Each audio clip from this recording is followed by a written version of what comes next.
What's going on, y'all? Happy Monday. It's your girl, your cousin, Tanisha Peoples, live with my homeboys, my brothers in crime, Mr. Jason B. Allen and Mr. Nehemiah Frank, and we are the three that talks their real shit every Monday.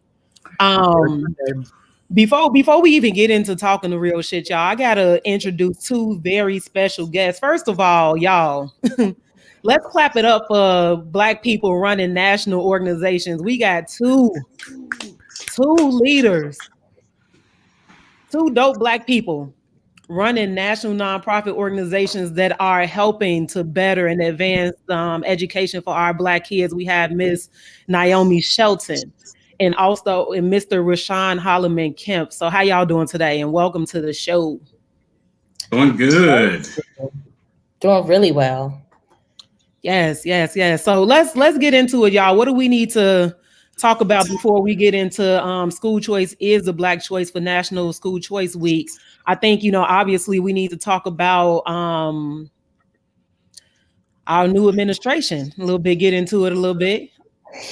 Yeah, let's talk about the new administration. We have a HBCU graduate who happens to pledge to a historically Black sorority at Howard University, who became the vice president of the United States. But not only vice president, she's a woman. And not only is she a woman, she's a Black woman. And she's blackity black. So don't cross her. Don't cross her. Don't cross Kamala. Yeah, I think anybody that goes to Howard and graduates from Howard has been steeped in a very, very Black experience. Of course, we want to lift up the fact that she is also East Asian. Okay. But if you go to Howard and you pledge AKA, that's Alpha Chapter. I don't know if you can really, step on the toes of those folks. It is exciting to see all of this. I think women and girls across the country and across the world are excited for her leadership. We know that she's a skilled leader. She's been in Congress for quite some time. She's led in the state of California for quite some time. And so it's happy. I'm more than happy to see someone who has the leadership skills and has developed a career that will be able to speak directly to what her role and responsibilities are in the administration. You're absolutely right. I don't know if y'all caught that CNN special done by Abby Phillip, who I love, by the way. She's amazing. Abby is. And she's from the area. Yeah. Yes, I love me some Abby Phillip. But, just seeing Kamala's background and her experience, like this woman was prepared for this. Like that's what's, even more exciting. A lot of people will try to say, just putting somebody in a place just because, they meet a certain demographic. But this woman has the skills, experience, that steely spine that prepares her for this work. So I'm super excited to see her rise to the level that she's at. And, to have somebody like that represent us in the White House is really exciting. Right. And if I could just add another thing too, that really meets the moment, is that we have Stacey Abrams, who also graduated from a historically Black university, Spelman. And then we have Raphael Warnock, who was just elected recently and just sworn in to the U.S. Senate as a, representing Georgia. Just think about that. They all went. It was HBCUs that saved the country, essentially. If you look at it like that, and those Black or Atlanta. Thank you. You're welcome. Be both. Yeah. Okay. I'll let it be both. Right. Again, shout out to Stacey Abrams. She made my wall in the background. I love Stacey. And all of the people that worked alongside her to, I don't even want to say save the nation, but put us and propel us into a moment where we can rebuild, because we know that the system does not work for any of us, specifically in education. So yes, we came through and we saved the nation. But we didn't save the nation to go back to a traditional system that is failing us and it's killing our people. We saved it to save ourselves and rebuild. That's right. So, we saved ourselves. Everybody benefited, right? Yes. Yeah. We did our work to make sure that we were good. And when release of these, the folks who are never considered by everybody else, when we do our work, everyone else benefits. And I think it's important to think about like how it is that we talk about it. Like, oh, Black women say, no, We took care of ourselves. Yeah. And we do think about everybody else in the decisions we make.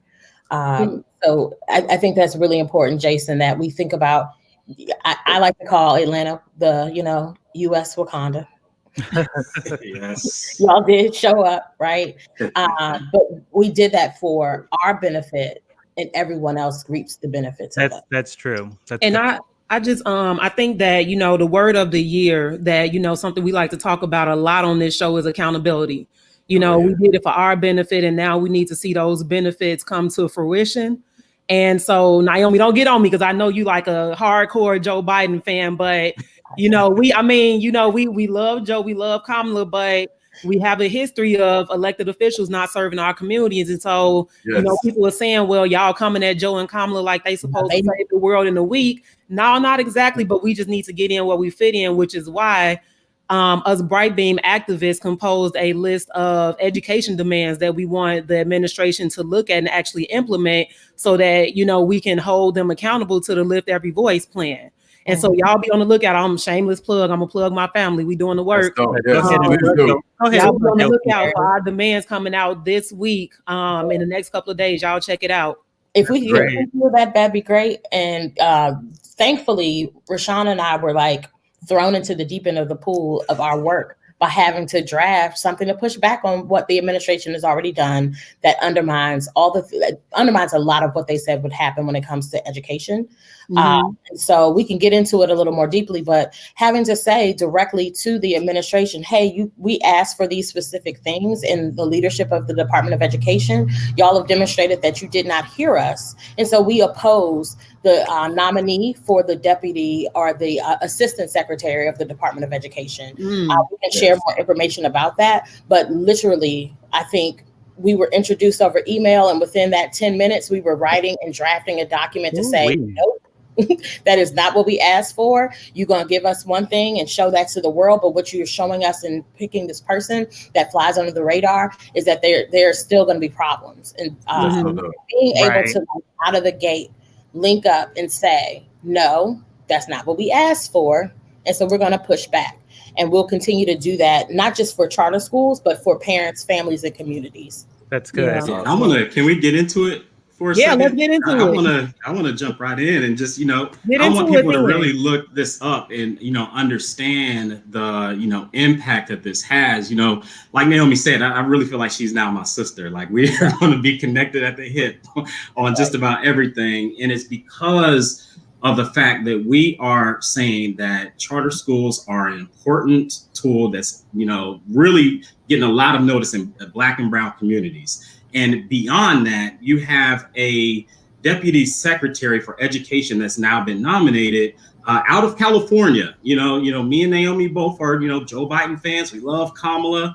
But this is someone out of California in San Diego, the superintendent of San Diego Unified School District, who's now been nominated to be deputy education secretary. And like Naomi said, we literally got introduced being thrown into opposing this nomination on, an administration that we fully support. But we're going to hold their feet to the fire when they're not doing what we need them to do. Now we have, if she is confirmed, leadership at the top of the Department of Education, both of whom had districts with less than 10% Black students in their districts. So we need people that have experience closing achievement gaps, with experience working with our children, leading the Department of Education. And right now, as it stands, don't get me wrong, we were happy with the nomination of Miguel Cardona because he is pretty agnostic as it relates to, charter schools. And we think that we can, have some inroads there. But we also need representation. We need people that understand, even if you're not from our community, we need people that have experience working with our community. Right. And right now, that leadership does not have that. And so it's really important,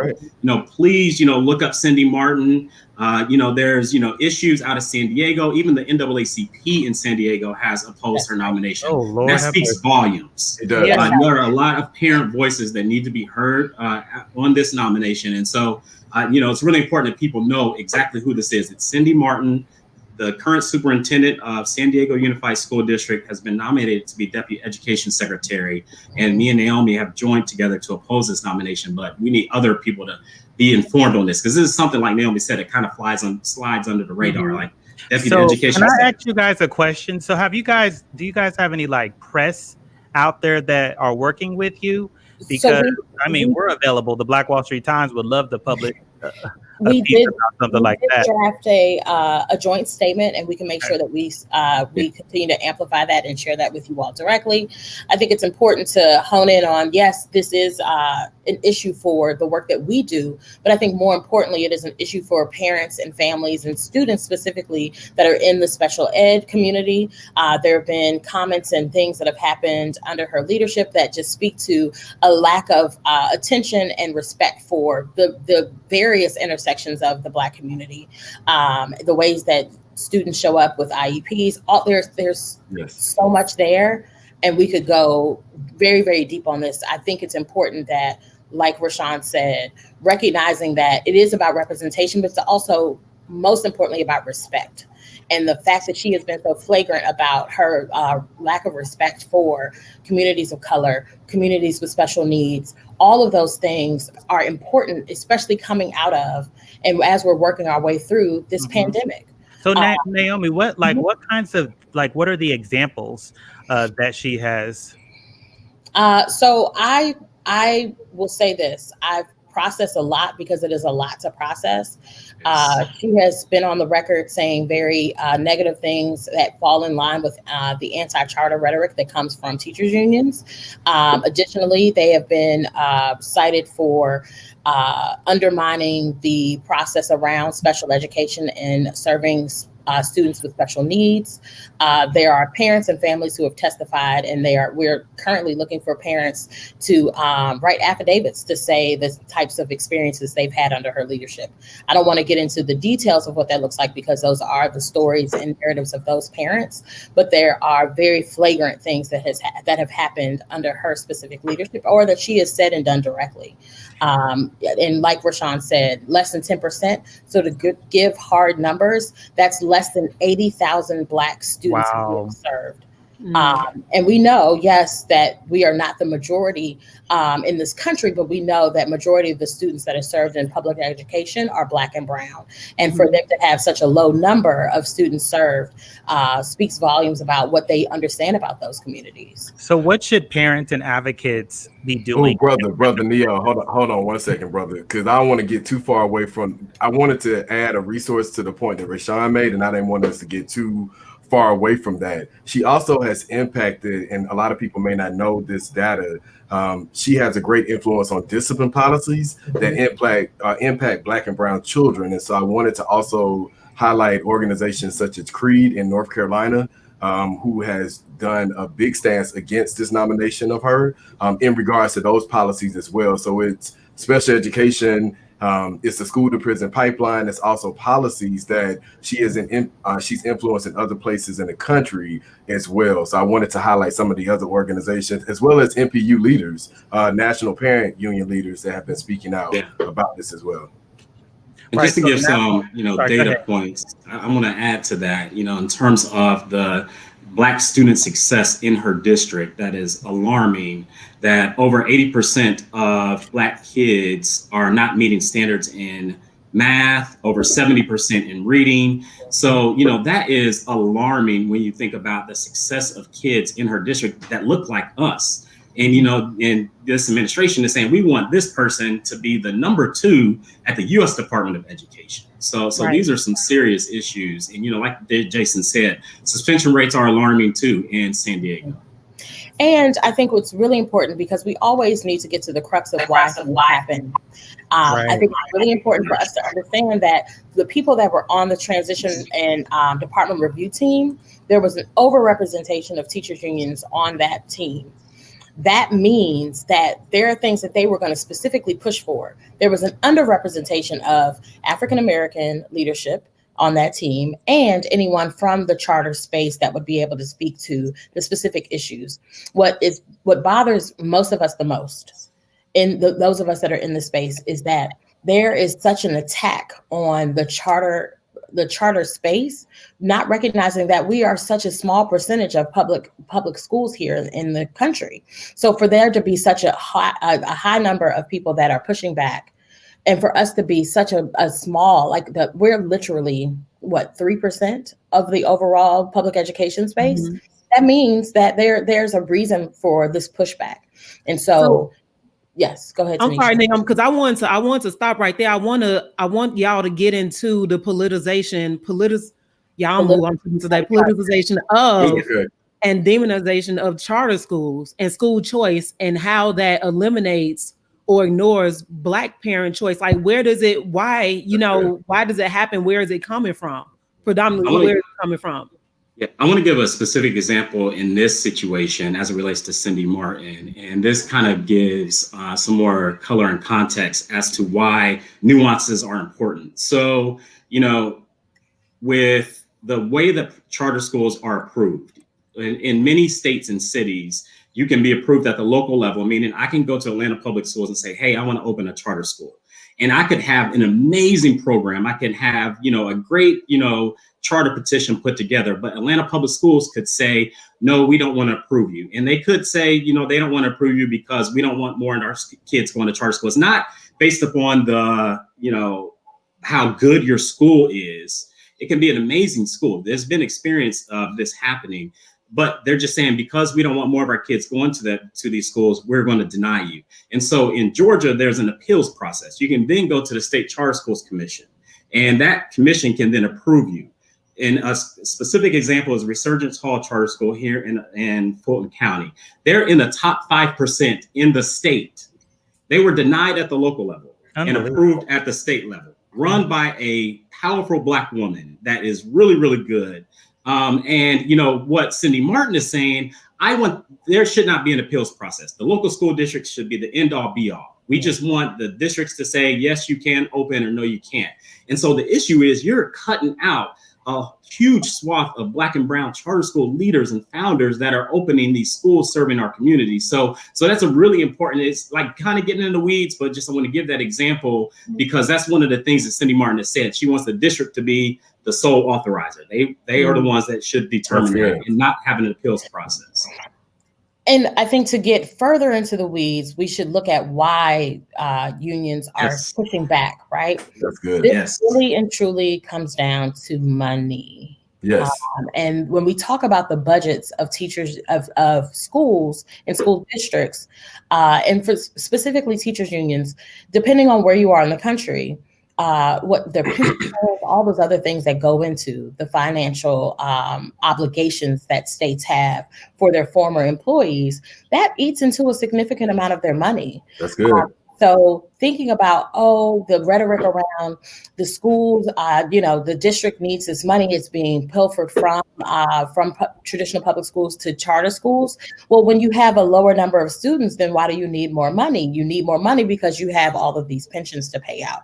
Right. So there are tons of reasons. There are tons of things that are happening. And so we get caught up in the discussion instead of looking at the root cause. Mm-hmm. And I think it's important for us to think about why are these issues popping up. I've had tons of Black people when I've been in Atlanta. Y'all know that I formerly worked for UNCF, the United Negro College Fund. So the HBCU thing is a great thing for me. However, in hearing Black people push back on this, they are owning and really regurgitating the ideas behind the teacher union process. There you go. All of that. Like, let's get down to the root cause. That is what it is. But how is that I want to say that segment of the education community, how are they truly looking out for the best interest of students? That's good. Pensions are not necessarily what's necessary to do what's in the best interest of students. And so when we keep that top of mind, and this is no shame or shade to teachers unions. My grandmother was a teacher in Ohio, in Columbus, for more than 30 years. That's right, Rashaun, which we know all of this now because we are literally like that. We're siblings. My grandmother was a 30+ year teacher veteran, and she was a member of a union. This is not to condemn the work of people that are giving their lives and their livelihood, putting their livelihood towards the work of children. But when you have institutions that then come in and undermine what it is that the work is and push the process of like making sure they're good versus making sure that we're thinking about the overall work and the funding that's necessary for that work, then we really have to look at that differently. That's good. Control the narrative. I have another question. So first of all, thank you so much for breaking that down for everyone that's out there watching.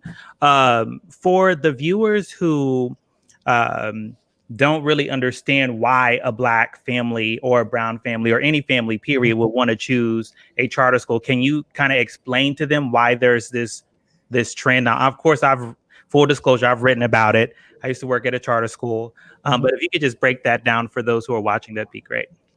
Yeah, so I can speak even from experience for myself. I'm a parent of a charter school student, and my son was going to a high-performing traditional public school here in Atlanta.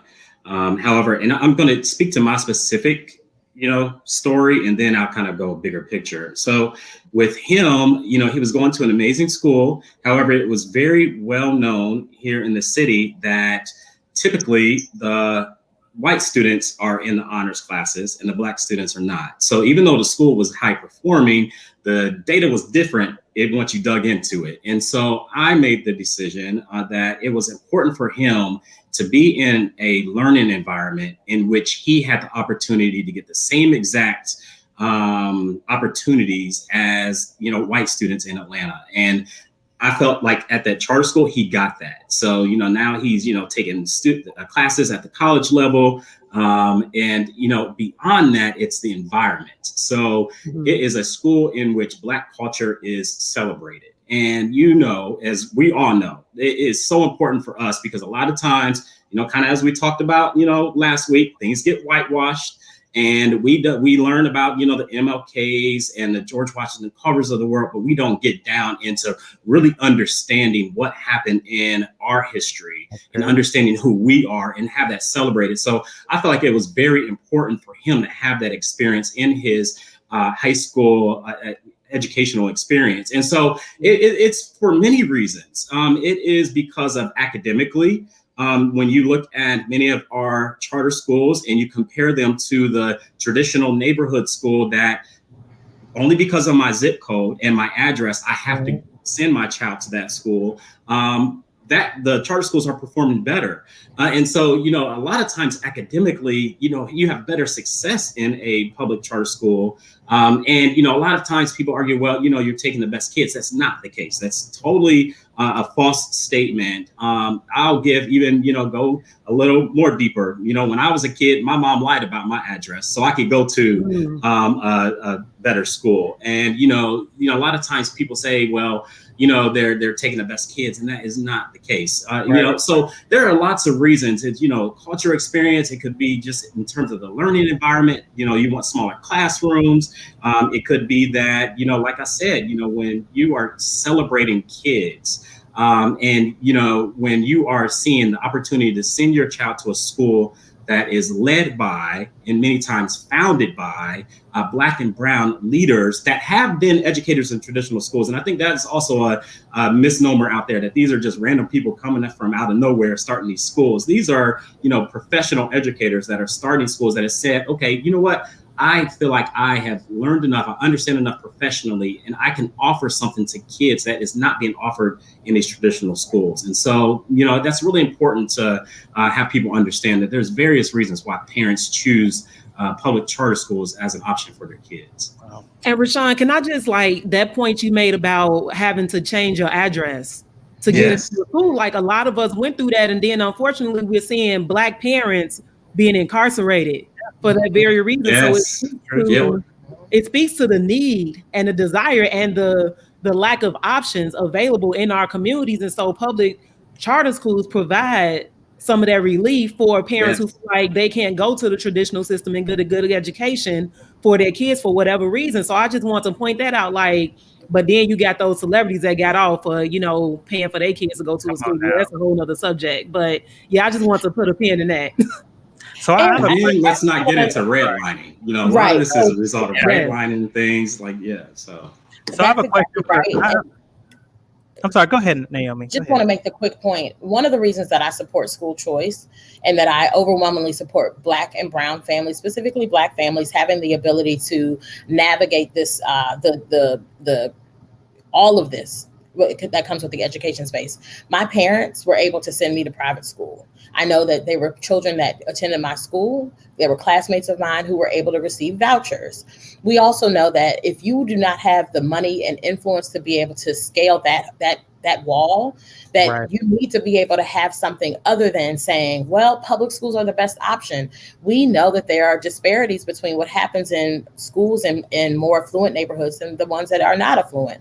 And people wanting to put on the rose-colored glasses and say that there is equity across the board, they know that that is not true. When Right. you buy a house in a neighborhood that is more than $500,000, we know that your school is going to show up very differently than someone who bought a place or rents a place in a part of an area of their city where they live that is not as well resourced. Preach, You better man. preach. So I have a question for everybody.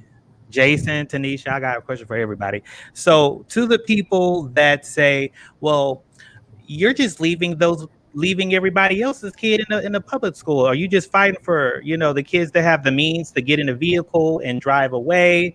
Like what is your argument for those people that say you're just, what about the other kids that are in the public schools? I think that there's the impetus falls on all of us to be able to be engaged in what happens with our public schools. Charter schools are public schools. We also need to be able to have people be overly engaged on what happens with the funding that comes along with schools. Mm-hmm. When you look at the funding formulas and how those things happen, it is intricate. But having the attacks lobbed at the parents who have said, I know that my child needs very specific things. Either I did not receive those things in school and I want better for my child. We should be able to support them. This is not a panacea. We know that having these options are not the great equalizer, but at the same time, we cannot allow students to languish in schools that are under-resourced. How is it that it's fine for people to be able to afford $1 million homes and to go to one of the best public school that operates like a private school, but then you say the least of these should not have that option as well to do what they find and know was in their best interest? DC is very, very interesting when it comes to the charter landscape. We've been doing this for nearly 30 years. But what I also recognize is there are parents who live in neighborhoods that have the full swath of options. They have private schools, they have magnet programs, they have traditional public schools, and they sometimes do send their children to charter schools. You have parents that are also in neighborhoods that are far less resourced, and they're supposed to just say, well, this is my lot in life and I have to do this. How fair is that? If we want to think about what the American dream is, it is not to say, oh, well, that's how you decided to live your life. And we know that that is not the case. The systems are working in the ways that they were built and designed to. Ooh. How do we amend that and allow for parents to be able to navigate this? Is it a thing of we as far as charter families are leaving other students behind, or are we going to talk about middle class, Black and white flight? That is really how we look at this. Is this really about Black families who are low income leaving the process? Or is it really about people with resources and money being the ones to be able to opt out? So who's really leaving? So do y'all know why I'm sitting up here smiling?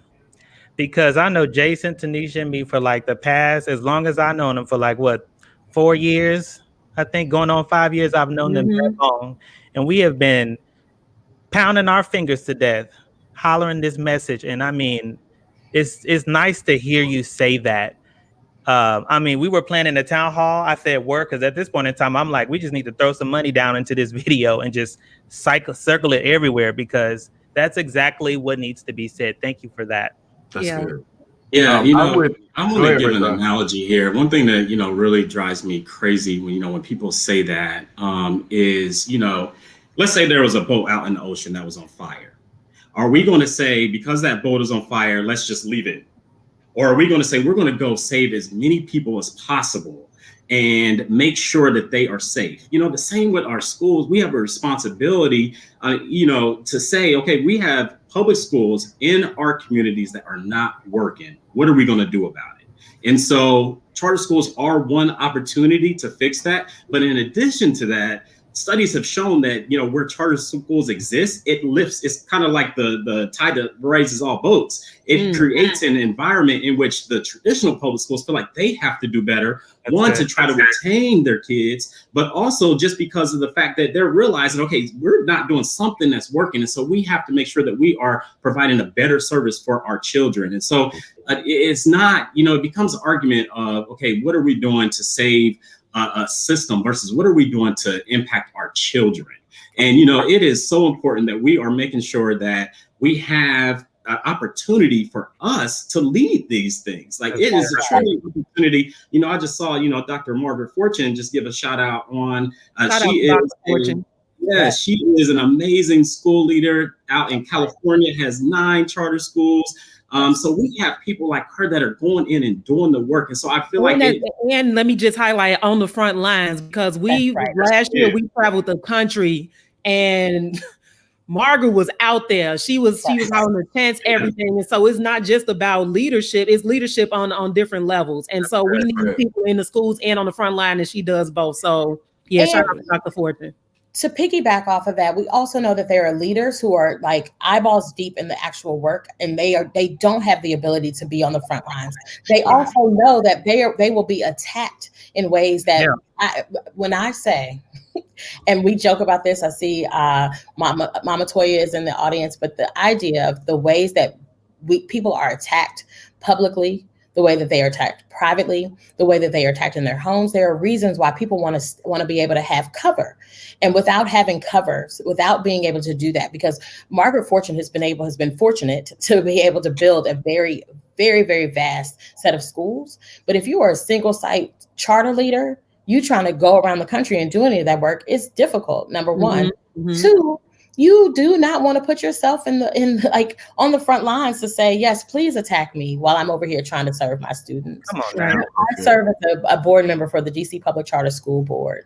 So that is the authorizer for charter schools here in DC. We are the sole authorizer. There is no appeals process. I mean, there are appeals processes, but we are the one-stop shop for opening, reviewing, and revoking charters. The ways that I've been attacked as a Black woman has never happened to a good number of the charter authorizers prior to having my term. And so the ways that people have to have cover for themselves, and they do put their heads down and keep going at the work. There are people that have to be out here on the front lines, like Rashaun and myself, and those of you like yourselves who are activists in this work. But we also know that there are people that want to be able to do their work and do it well. And that is the work that Rashaun and I do to clear the space for them to be able to do the work that they do every day. That's good. So let me throw this out there, because we have a comment in the on the Facebook chat from Jorge. He has a question actually, and I think that, you know, this is something that, you know, comes up often, but is not discussed as well, you know, and it's about accountability again. So how do we discuss when charters aren't different from the traditional public schools? So I think that's a great question. I wanted to highlight being a teacher in a charter school and also being a board chair of a charter school in Atlanta. And people don't understand the weight that Black charter leaders carry. Because the reality is we're failing Black and brown children in every spectrum. People don't understand the funding formula. So that's why we have Honorable Valencia Stovall coming on to Atlanta's platform on Thursday to talk with our kids. Because the kids have ideas about what schools should look like, but where is the money being funneled to?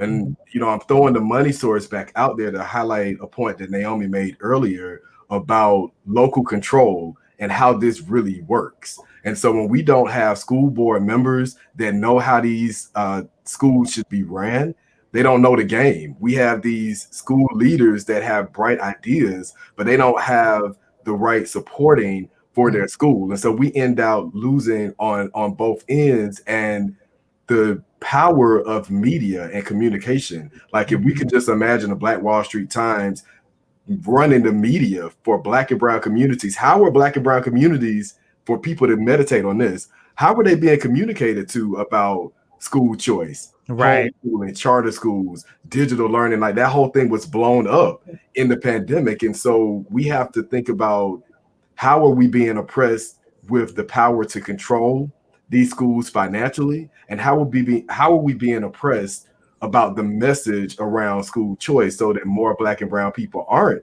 supporting a movement that will allow flexibility in the classroom, that will allow flexibility in scheduling and models. And so I wanted to throw that out there as well, the funding source and the power that I did. There's a question here, and I do want to differentiate. There are the boards that run or manage or have that hold the actual charter. There are also authorizing boards where, depending on where you are in the country, that could be a sole authorizer, like here in DC. That could also be the authorizer that serves from either a higher ed institution. The state has a special board that is created. There are libraries that can be the authorizer for charters that review and authorize a charter. So clearly, let's do the clear delineation of the board that is the oversight of the actual charter, and they are the holder of that ability to run a school, and they hire a leader to run that school. And then you have the authorizing boards that do the work of making sure that they are providing oversight to those who have been extended a charter. The role that I have as a charter authorizer is to say, let me review your application. Does your application meet the needs and all the things that we think that you need to have to be able to open a charter school? Mm-hmm. Every 5 years, you are reviewed. You are reviewed on an annual basis, but you come up for review, charter review every 5 years. Right. Year five, if you're doing well, we'll continue your charter. If you are not doing well, we then revoke the charter, or we set conditions that you have to meet within that next 5 years. Right. Fast 15-year mark. If you are not doing what you were supposed to do, you're not meeting the marks that you set aside in your charter will be revoked. No ifs, ands, or buts about it. Right. There are times where people conflate the idea of like, oh, well, the authorizer isn't holding them accountable. There are ways to hold charter schools accountable. Yes. But the holder of the charter, the board of that school, is who is responsible to make sure the leaders and the leader is doing what they need to do to ensure the staff and the staff is doing what they need to do. So there are two lines of accountability there. So when people say, oh, they're not accountable, they're just doing this, that, and the third, there are ways for you to hold them accountable. That's good. And it's so important Naomi, it's so important to make sure people understand the difference between the charters and the public schools. It does not exist, so that accountability typically is not there. You have traditional public schools that have been in communities just languishing for years and decades. I'm sorry. Let me just make sure that's clear, and nothing happens. And then, I think it's important, while we have folks' attention, to say, like, you can be a part of holding charter schools accountable. One of the things that many Black and brown charter school leaders struggle with is finding quality board members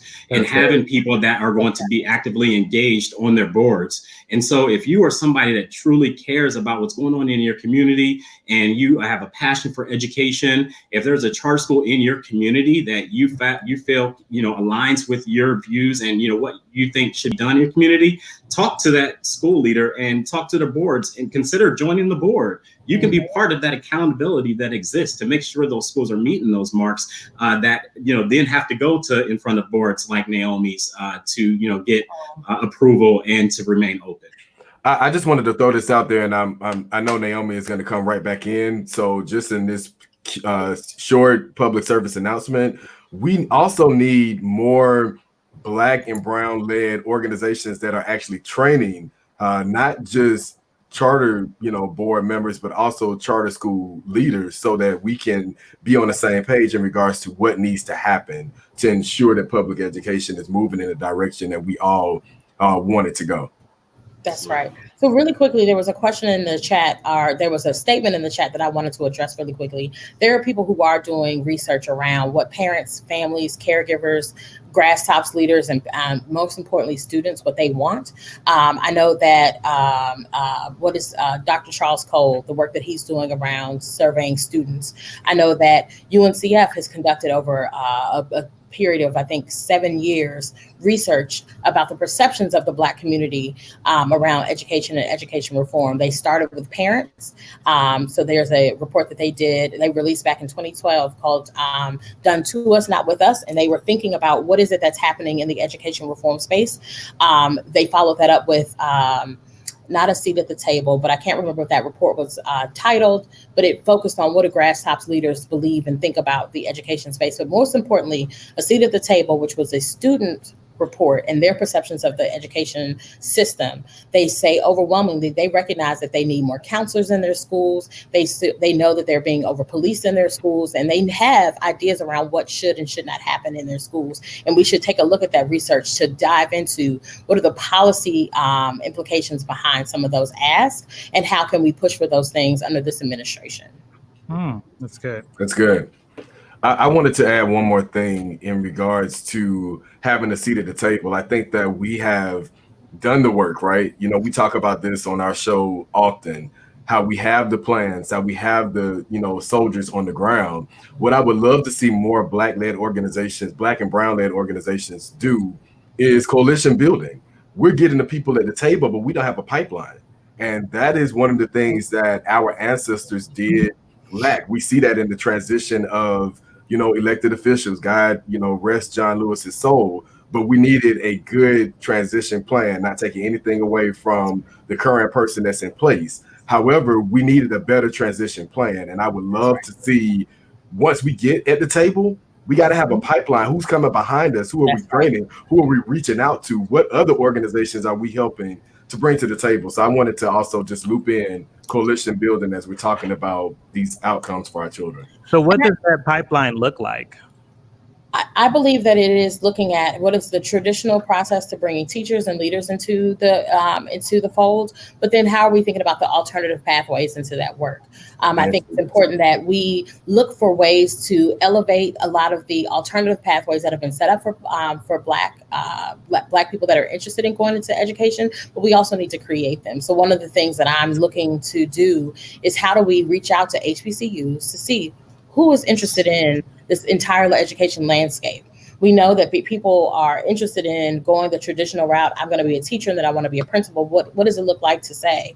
I'm interested in making sure that the governance of schools, either by running for office and or being appointed to a board, to serve on a board, that we expose people to all that is on the table. But I think to do that, we have to take a step back and take a lot of the negativity that is being discussed around education. We have to take that out of it. The animosity, the vitriol that has gone back and forth is what is deterring a lot of people from even entering this system. In 2006, Mayor Adrian Fenty was elected to serve as mayor, the youngest mayor we've had in the district.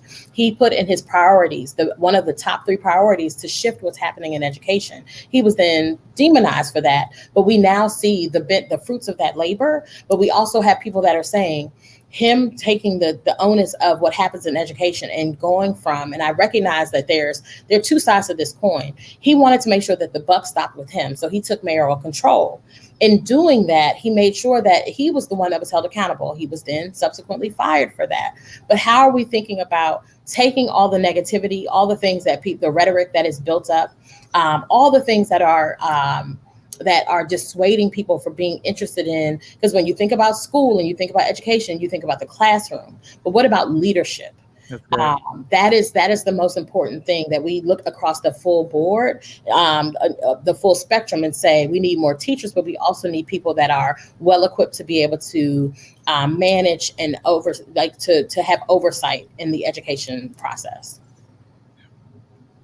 I just want to take a second to shout out everybody that's tuning in. They going off in the chat, y'all. I don't know if y'all know. It's good.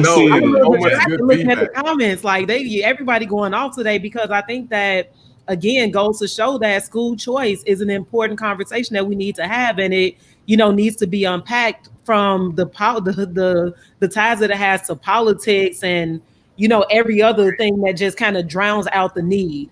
So I just shout out to our viewers, we loving this. So and we need that same energy in education that we were just talking about when we opened up, and Neo highlighted all of these political leaders that came from HBCUs. Okay, well now listen, we supported Stacy, we have supported Keisha and everybody, but we need to support these teachers and these students. Teachers are dying in traditional public schools. They don't have that flexibility that's needed. And so, you know, that's accountability right there. So that starts locally, local action. We have to make education just as important as the pandemic, because is it life or death? It is. When my classmates are dying and falling out in their schools because they're being exposed to COVID-19, and my students and, you know, former neighbors. So yeah, it is life and death for a lot of people, especially Black and brown people. So I just want that same energy to be pushed to these conversations, but also more action around how we can make change.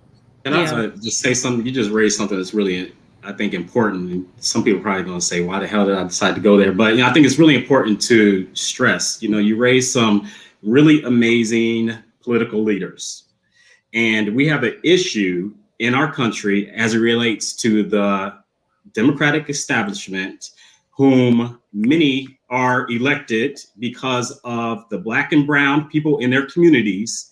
But, you know, as Naomi spoke to, we have 3%, you know, population. We have over 3 million kids that are in these charter schools. And we have a lot of powerful, amazing, you know, and everything else, elected officials that are opposed to charter schools. And Naomi touched on it, the reason why. Going back to the unions, Democratic they get Party, that union coin. Exactly. The Democratic Party has a lot of folks in there. I mean, this is we just got to call it what it is. Like, we have an issue. We're electing these people, and yet they are going against our own self-interest. They are trying to squash the self-determination that exists when we have Black and brown people that are starting these schools and choosing to send their kids to these schools that are performing amazingly. And it was up to some of them, they shut them down. And so we need to start to, you know, call them out and hold their feet to the fire. Like, no, if you want to be elected in this seat, you're going to support our interests on all issues. And that includes public charter schools that are in our communities. That are one of the things that I love to find the root cause, right? I'm not a researcher by trade, but I do think about all of these things. Part of what happens is you have institutions that have been created to hold power. Parents have that power has been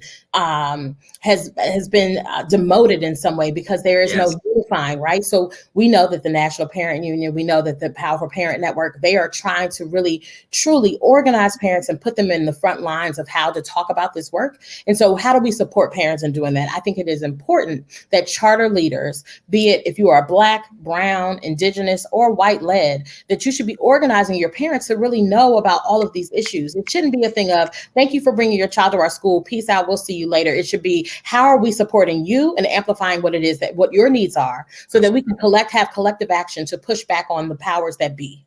And so without that collective action, without the ability to say, parents, you are individually responsible for your children, but at the same time, collectively, you have a voice. Without our kids, without the children that are in these schools, there is no funding. There are none of these things. That we need to empower parents. And I hate the term empower because they have power, but we need to create the space and opportunity for them to collectively have a voice and use that voice to say what it is that they want and need. It should not just come down to, here's my PAC, here's your money. It should come down to, I'm going to be in your office every single day, every single week, every single vote, every single time that's something that is going to affect our kids. But we know that parents who have been disenfranchised know that they don't have the space and opportunity to do that. So how are we collectively showing up for parents in a way where we know what it is that they want and we are pushing as their advocates? That's awesome. And can I real quick shout out the Powerful Parent Network? You know, I want to miss Sarah Carpenter. Woo, baby. Can't tell her nothing. You can't tell her nothing. And you know, when you talk about powerful parents, that's it. When they again travel the country, and when we talk about pushing back against elected officials who traditionally supposedly represent our needs, they were the ones coming at Elizabeth Warren. They were the ones coming at Joe Biden. They were the ones coming at Bernie Sanders for their anti-school choice campaign rhetoric and plans. And so shout out to the Powerful Parent Network, Ms. Carpenter, everybody that was a part of the people in Jersey. It was so many people from around the country that didn't even have the means, raise the money to go meet these elected officials. So when we talk about parent power, that's it. That's it. Yeah. They showed up and showed out. And the work is happening, y'all. I think that we need to, I just imagine this, you know, I'm a big person about pushing the organizations doing the work. And the big piece in this is that all of this great work is happening, but people don't know. That's and right. It goes back to what we are seeing. If every viewer that was watching donated $1 right now to the Black Wall Street Times to be able to reach 100 families in every state, how powerful would that be?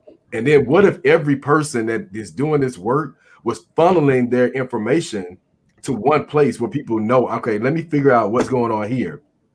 How can we change policy here? How can we hold the elected officials accountable in this area? What are other people doing? It goes back to that coalition building. I keep harping on that because that's my lane for this year. Is that if I can connect people to what Naomi is doing, that's making change. We have to be able to grow our own base and not just wait on politicians and elected officials to do what we know, quite honestly, a lot of times they're incapable of doing because of the funding and the powers that be.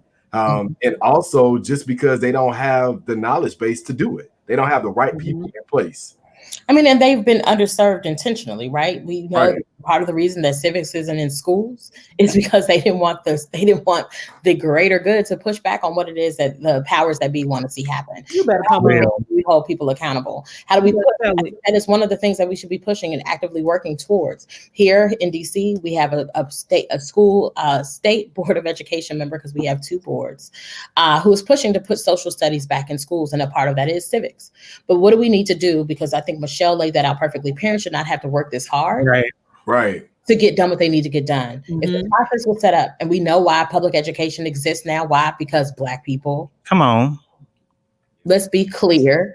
Can you explain to them like how Black people started public education? So of course, with the we all know that, you know, the way that history has been telling us that Lincoln freed the slaves, blah blah blah blah blah. Right? We were educating ourselves when it was illegal for us to do so, and so we would be in single room class schoolhouses, educating one another, right, and making sure that if I know how to read, I'm gonna teach you, and we're all going to teach each other. We're all going to support our greater good in learning. And so then America was like, you know what, we need to make sure that everybody knows how to do this, right?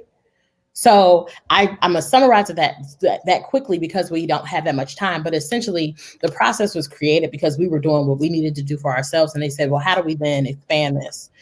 And so when I think about charter schools, and the reason that I have the role that I have now is because I look at this as this was something that we created for ourselves. As we said at the top of this, we did this for ourselves, and other people benefited. Let's be clear. I'm gonna say this because I have the freedom to say it. KIPP is not the reason we have charter schools. Let's hold there.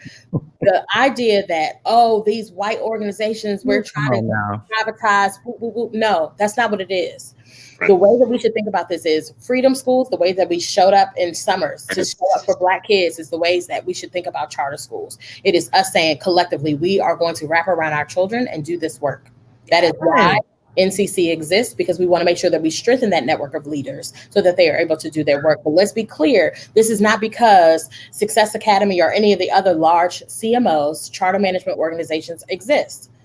This is because Black people had the self-determination to liberate themselves through a process that was going to allow them to step outside the state-sponsored version of violence against kids through education. Naomi. Shelton, yes. I just want to say really quickly that, I worked for an organization that had the word Negro in it, right? The name has the word Negro in it. Yeah. The reason that I wanted to work for NCC, the reason I am here now, is because I believe that self-determination is being stifled by people that are trying to conflate large CMOs in the single sites or smaller or even large. And when you think about fortune schools, the people that are doing this work, and they should not be a part of the broad stroke BS that comes along with how we talk about charter schools. Girl, if you want to touch, you can. Can I take what Naomi is saying a little bit further? I think that we are starting to realize in this community, especially in the charter community, that for too long, we Black and brown people have been kind of the co-pilot in this. And we're saying like, no, this is something that works for our communities. We're going to be the ones on the front lines, at Freedom Coalition and NCC that are saying this is something that works for our kids and we're going to fight for it. We're going to make sure that, our leaders have what they need because many of them don't have the funds to do what the kids of the world do. And so we need to make sure that they're supported. And then beyond that, we're also going to say to our white brothers and sisters that are many of them elite liberals that are saying like, oh, they want to, you know, use this as a high horse to say, oh no, these are segregating our schools. Our schools are already segregated. Our communities are already segregated. Right, exactly. So we're not going to allow you to get on your high horse and say this is something that doesn't work when we know it works for our kids. We know the results show that these schools work for our kids. And so we're going to be the ones on the front lines fighting for it. And so we have to call these things out and say, you know, to the Democrats, we're going to hold your feet to the fire. To, you know, even, you know, liberal progressives, we're going to make sure that, you know, you're not going to put things in place that's going to stifle what we're doing because you want to use this as an opportunity to try to get on your high horses. And so we're here. You know, I'm so excited to be in this work with Naomi, with y'all, because I think we're really on to something, and we're going to speak truth to power. This raggedy palladium, because that's what I want to call the pandemic now, is keeping us from being able to just do the work that we need to do. I'm so glad that we have the ability to be on video with one another, to have smart devices that allow us to talk. But I truly believe that once we come out of this, that the work that Rashaun and I are committed to doing collectively, and that recognizing that there are pieces of this work we will do separately, that we will be able to amplify the strengths of what is happening in Black and Brown led charter schools, what Black and Brown families are saying that they want and need, and push all of this rhetoric, all of this aside. And let's keep what needs to be top of mind. Kids are not learning. They are not learning how to read and compute. They are not doing what they are supposed to be doing by kids. The state is essentially state-sponsored violence against the brains of Black people. I love that. Come on, say that one more time. This is state-sponsored violence against the brains of Black and Brown babies. And that is not something that we're going to sit down, like we're not going to sit and take anymore. I don't care if there are people that believe in unions that say that they want to have what they want to have. Well, we have what we want to have too. And if that means that we don't need to be dealing with you to do it, then we don't have to. This is why I highly, and we'll go back to this. This is why I love HBCUs. We had the formation to start our own schools. The school that I attended in Tougaloo, Mississippi is on a plantation. Right? So this school was born out of, hey, we need to be able to educate our own. We have come out of this oppression in masses, and we want to be able to make sure that we are able to take care of ourselves. Let us do that. And that's on Mary Had a Little Lamb. Mary Had a Little Lamb. Listen, I know that we have highlighted HBCUs, but when Naomi brought up the point about slave plantations, I was the second SJ president at a PW, and we were able to get the city to do an apology of the local, you know, it was a community college, it grew to University of West Georgia, but this is a brick from one of the original buildings that slaves built for people to, and I hold this so close and dear to me because we were able to memorialize our ancestors. So when we mention HBCUs, we can't forget that we have a lot of Black and Brown kids in university systems that already know that the energy and that Blackness is not going to be there. So we have to do it for kids that are in HBCUs and PWs just as much, because they're going to be in the same predicament as a lot of kids that are left behind if we don't. That is right. And I want us to remember that there is an effort that is happening throughout this country. I highlighted it on Twitter. In Arkansas, a state rep and several co-sponsors are trying to push to make sure that we don't talk about race, equity, inclusion, and all those things in schools. We need to make sure that we are lifting our voices and being very explicit about the fact that, no, we're going to tell the story. We're going to tell the whole story. None of this, let's whitewash what history is. The reason we are in the predicament we are in now is because we have underserved a whole bunch of white people too. And that's why they're able to believe in conspiracy theory. So let's tell the whole truth and nothing but the truth. The truth is that Black people were brought here.